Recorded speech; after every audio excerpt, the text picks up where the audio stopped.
Well, I wasn't planning specifically on doing a Mutant Blitz podcast anytime soon, but we are going to have the latest installation of the Mutant Blitz podcast as a experiment. For those who are new to Josh Hennig's YouTube channel, for years this channel was established on my variety of interests, one of them being on comic movies and television shows. And the podcast, Mutant Blitz Podcast, actually predates Game Night on 97.3 ESPN. So tonight and the next several weeks is going to be an experiment.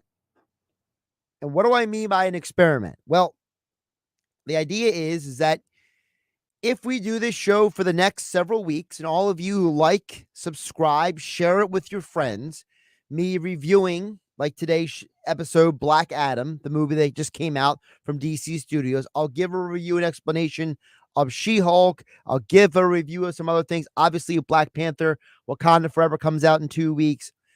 The Guardians of the Galaxy Christmas special is coming out, I believe, right after Thanksgiving. So here's the theory. We're going to ride the current wave. We're going to see where it takes us. And if a weekly episodic podcast for this does well, I'm going to keep doing it. So let's dive right into this edition of the Mutant Blitz podcast, and let's get right up into it. Part of the reason why I am sitting here behind this microphone right now is because you who are listening to the sound of my voice or watching me on my YouTube channel know that I'm a very opinionated individual.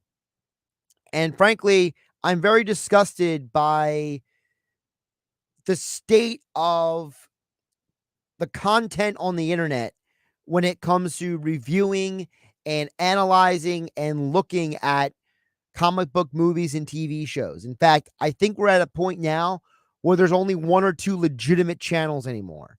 There used to be a ton of them. There used to be a massive surplus of these content providers. And that was part of the reason why someone like me was like, I'm getting lost in the sauce. But I think there's a place now, just like in the movie Black Adam, when the lady yells the name Shazam and releases Teth Adam from his tomb that he had been held in for 5,000 years. I am being released from my own self-imposed, imprisonment. So let's break into some details here. Black Adam, which is the latest DC Studios movie, was released this past weekend. It is now officially the largest box office, domestic or international, that The Rock, Dwayne Johnson, has ever had for any movie that he has been a lead role in. It is now grossed over $140 million internationally in the first 7 days, about $73 million nationally. Now, those numbers are a little skewed, depends on what source you want to draw from, but at the end of the day, it is a successful movie. It has done very well considering it's come out in October of all times of year. October is not historically one of the best times of year to release movies. Typically, over the years, for box office potential, the idea is you want to release these movies, around either like a specific time of year that you can get people to show up. Like, for example, the summer box office is built a lot of times before and after July 4th, before, during, or after Memorial Day and Labor Day weekends. You also have spring break in March. Movies like to release then. You like to also do stuff around Thanksgiving and Christmas breaks where people are going on vacations, off from school, so on and so forth. Black Adam is not fallen into that mode. So I think it's very interesting that it's already done $140 million internationally. I think that the thing we need to talk about with this movie is the fact that the success of this film and what makes it good are the changes that they made. For the uninitiated, Black Adam is a character who's been in the comics for, well, longer than most of you watching this show or listening to my voice have been alive. The original protagonist of the Black Adam anti-hero, known as today as Shazam, originally known as Captain Marvel before the lawsuits, which was not actually originally even created or owned by DC Comics. It was created and owned by a completely different company, Fawcett. And the idea of Black Adam was to create a new villain for the Captain Marvel Shazam character. And similar to, if you've watched the Shazam movie, you know anything about Captain Marvel Shazam. Every time he says the name Shazam, he gains or releases or relinquishes his power.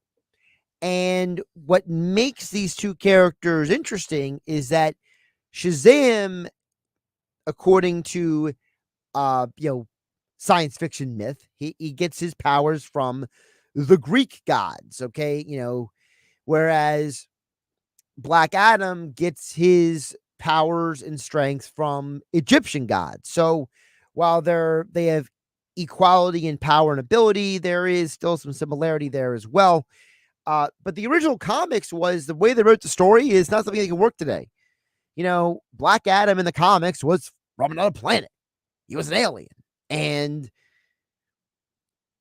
he was cast to the other end of the universe, and it took him 5,000 years to fly back to Earth to, basically conquer the planet. And in the comics, Captain Marvel / Shazam and other heroes battle with him over the first decade or two, as an on again, off again villain. He later becomes a anti-hero in the comics when DC realized that there was a lot of untapped potential with the character. And in many ways, the version that the movie uses is based on the variation of the character that has been told roughly in the last 30 years. Okay. So if we're talking about a character that was created, I'm just going to use the number 70 years ago. It's 2022. So let's say it was 70 years ago, roughly 60, 70 years ago. It's only the last 25, 30 years that this variation of the character has been something comic book fans know of. And there was no way that Dwayne "The Rock" Johnson was ever going to play a villain. Okay. I mean, that was not going to work. So him playing this anti-hero / reluctant hero, this defender of his nation, is an interesting variation. And I think that that's why it works, because this fictional country, because DC is famous for fictional countries, if you don't know, Kandak, which frankly, I would have to rewatch the movie again to figure out exactly where they're pretending like this thing is. I mean, people have been arguing for years the actual location of Gotham on a U.S. Map. I feel like Kandak is probably something like Kuwait, the way they describe it and the way it visually looks. Maybe it's part of the Suez Canal and near Egypt, so it's a little bit of a weird situation. But the concept of Black Adam, them modernizing it, cleaning up the story, making it more digestible, making it something that is, much more believable, I think is a big key to its success, number one. Number two, I don't think it's a coincidence that this movie has been successful.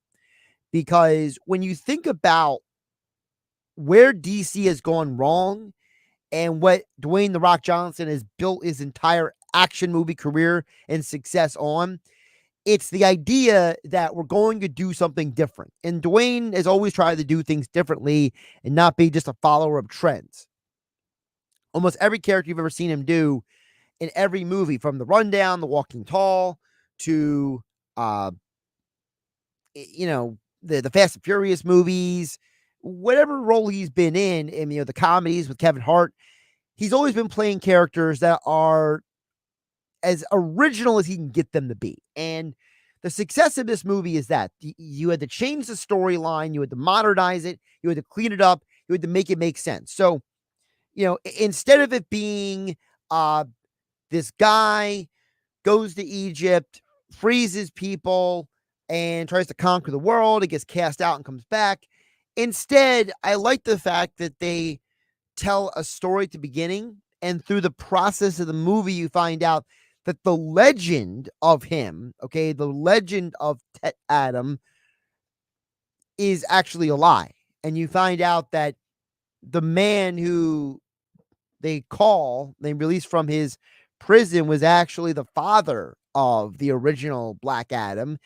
And I like the fact that there's this huge conflict of, the character thinking he's unworthy, and they take a bit of a Marvel approach. Okay. The Marvel method, as Stan Lee used to call it, to the Black Adam character, a character that is conflicted, a character that has, flaws, a character that doesn't fit in with the other heroes.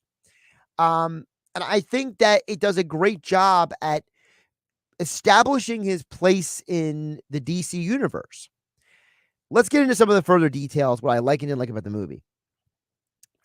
Aside from Dwayne Johnson, you are introduced to at least the movie version, we'll call it, and I sigh, and I'll explain that in a minute, of the Justice Society. Now, again, if you didn't read comics from the 40s, 50s, 60s, and 70s, you may have no idea that there is a variant and a precursor to what you know as the Justice League.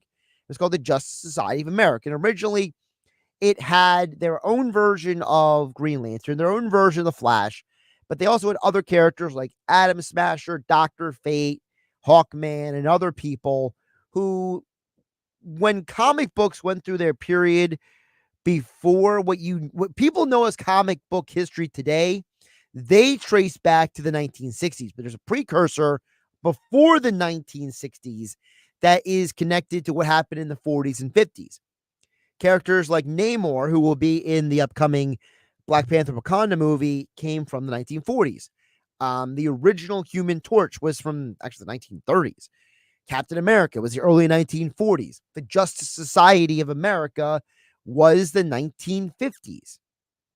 These were all precursors, what was known as the Golden Age of comics. Batman came to prominence in the 1950s because of Bob Kane and Bill Finger. So there were a lot of characters who have been created and established that had their origins well before what people know of Wonder Woman, the Batman television show of the 1960s, the modern interpretations, plural, of Superman.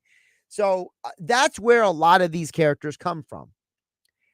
I love the fact that they made one major casting move that I think brought a lot of weight to the movie, and that is Pierce Brosnan plays the character of Kent Nelson, the original Dr. Fate. Now, I love the casting. I hate how they depowered the character. Look, I understand that Pierce Brosnan is now, he's got to be 70 years old at this point, okay? And I think that it's cool that he's there. It's obvious he didn't shoot all of his action sequences because of the special effects. But spoiler alert, they killed him off. Didn't like that. Didn't like Dr. Fate being the guy who sacrifices himself to basically set things up to take down the villain. Didn't like that. Didn't like the depowering of Dr. Fate. In the comics, Dr. Fate is arguably the most formidable non-big three character in all of DC. Most people think about Superman, Batman, and Wonder Woman. They're like the big three of DC Comics. And if you expand it to 5, it's the Flash and it's Aquaman. After that, it's, Green Lantern. You can keep going on the list.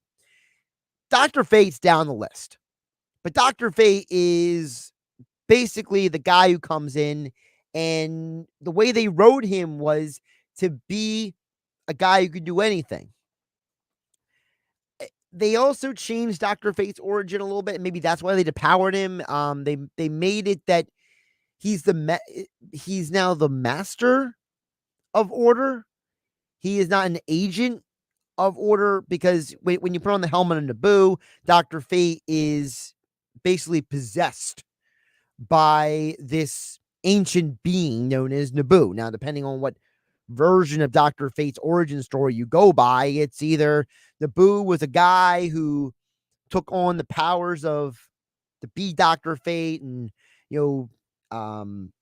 what's the term I'm looking for? He pledged himself to the Lords of Order and became a Lord of Order. Now in this movie, he's the master of the Lords of Order, but then he's not powerful enough to defeat basically a demon infused villain from hell. Like I didn't like that. I did like the fact that he was the key to kind of unlocking Black Adam's character's acceptance of his role in the world. There's a point in the movie where he's like, I don't belong here. I shouldn't be here. I'm not a hero. Like, he goes through all those emotions. And there's a lot of people telling him, basically a lot of arguments for and against his feelings and what he's thinking. And I think that, creating a clear delineation between Black Adam and other characters is a big part of what Dr. Fate, Kent Nelson's character's role is. But it feels like a waste. One of the most storied characters and one of the most powerful characters in DC Comics just got wiped out by basically a demon-possessed villain. With the power of hell. And it feels very, very flaky and whimsy. And I hope they find a way to maybe bring him back. Maybe he's not actually dead. I don't know. They got to do something with that. The character of Carter Hall, Hawkman, played by Aldous Hodge, was actually a lot of fun. I like the fact they didn't get too crazy into his origin story, and they kind of just let the Justice Society of him leading it be kind of this just, hey, we're here. They could have maybe done a little more depth about like how all these characters came together, because the whole Amanda Waller shows up on his screen and tells Carter Hall, go deal with this problem, feels really, really cheap. And I think that's the bigger part of the problem with the movie. The movie could have done more to establish the other characters around the central story character. Because the central story character is Teth, later Black Adam, and his country and his history, and this idea that, this random fictional Middle Eastern country, Kandak, which again to me feels like it's some amalgamation of Kuwait and Qatar, is basically overrun by this criminal organization, and he comes in and saves the day, but in a very sloppy, messy, things get out of control way. I think they could have done a better job at infusing different the humor in the movie was very random and not as balanced as it could have been. I think that it feels like the biggest concern was they wanted to present the character of Black Adam in a very specific way, which I thought they did a very good job with. But part of what makes a good superhero movie and story is, can I remove the character? Well, it's two things. One, can I remove the character from the movie and it still be good? And I don't know if you could do that with this movie. And number two, is the supporting cast strong enough that in like, story and audience interest, that if you put them in other films, people would care. And I don't know if anybody walks away from that movie who is a casual or intermediate comic book or comic book movie fan who's like, yeah, I need to see more of Cyclone, or I need to see more of Atom Smasher, or I need to see more of Hawkman. It kind of feels like all of those characters were just throw-ins to measure for you exactly how powerful Black Adam was. And I was a little disappointed by that. Like I said, they depowered Dr. Fate. That was a disappointment.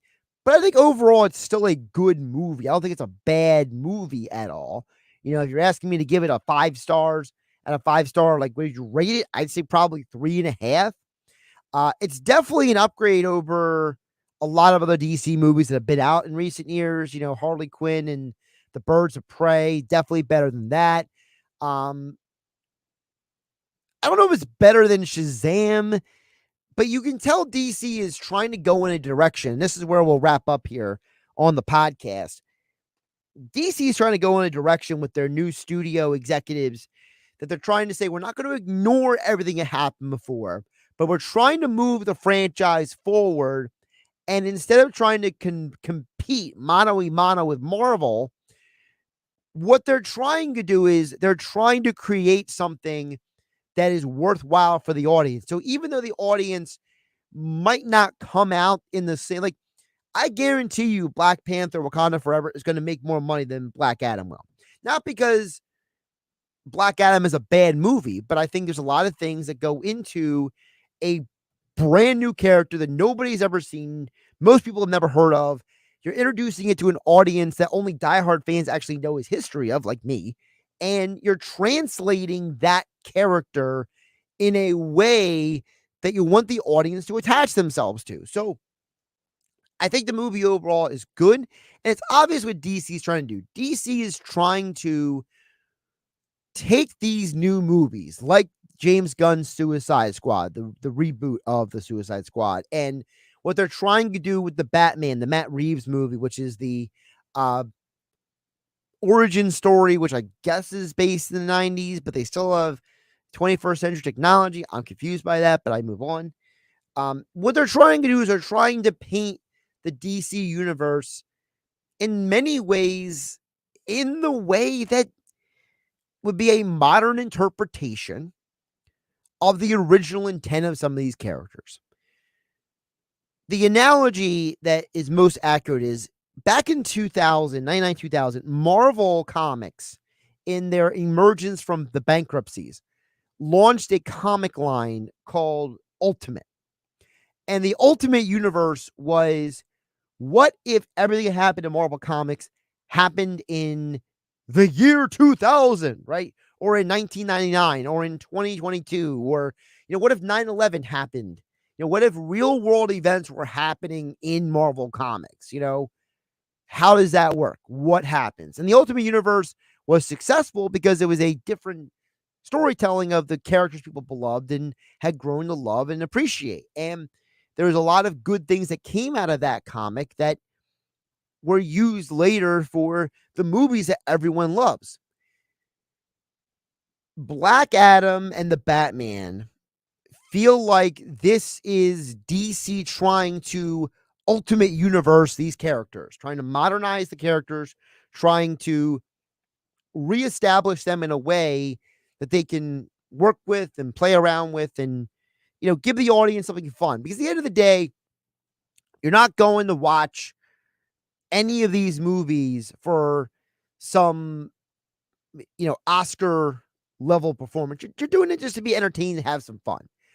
I think what DC is going to try to do moving forward, because they obviously spoiler alert, reintroduce Henry Cavill as Superman, but in a different outfit, is I think what they're going to do is they're going to say, look, everything that happened in the previous movies happened to these characters, but they're going to use Flashpoint as a soft reset of the DC universe. Because for those who don't know, they're coming out with a Flash movie based on the Flashpoint Paradox comic, where the Flash basically messes with time snaps back, he has to fix it, and he comes back and he realizes that some things are different.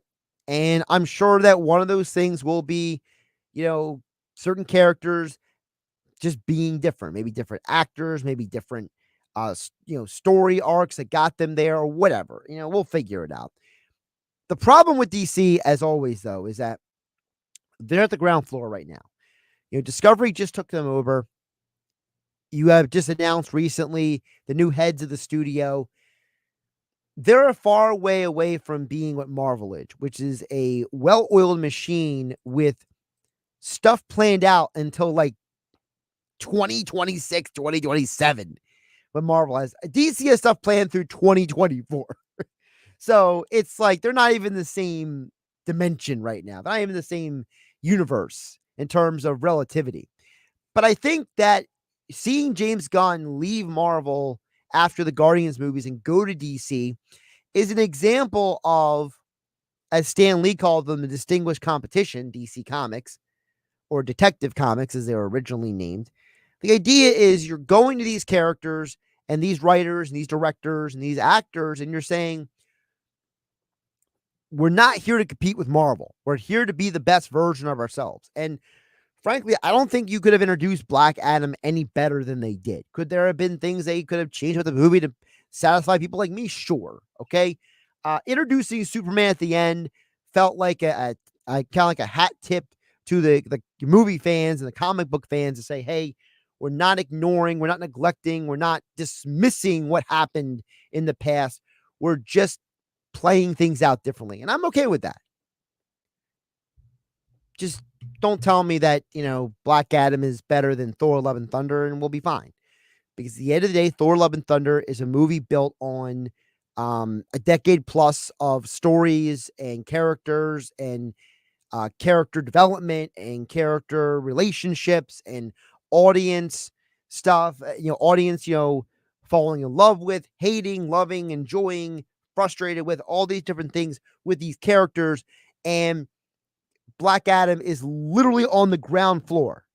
Marvel is like, it's like building a parking garage, and Marvel is like 12 floors up and DC is still on the ground floor. Like, that's kind of where they're at right now. After the botched failures that they had, it was basically they got up to the second and third floor, and then the whole building fell apart, and they had to start from scratch, or at least try to work with the pillars they already had. Right. So, all right.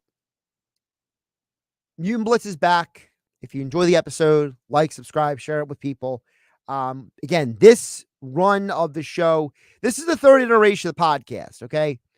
So if I get enough feedback and run out of this, I will stick with it. I will stick with a once a week, weekly episodic pod. If it doesn't work and either I get burned out again, or I don't get enough feedback from you, the audience, then I might have to hit the pause button again. So we're going to give this a try. Thank you for watching. Thank you for listening. Hit the like button, subscribe. I appreciate you tuning in. For those of you watching on YouTube, I appreciate you subscribing online. And I'll catch you next week for next week's episode. I'm Josh Hennig, at Josh Hennig on Twitter. Have a great day, everybody.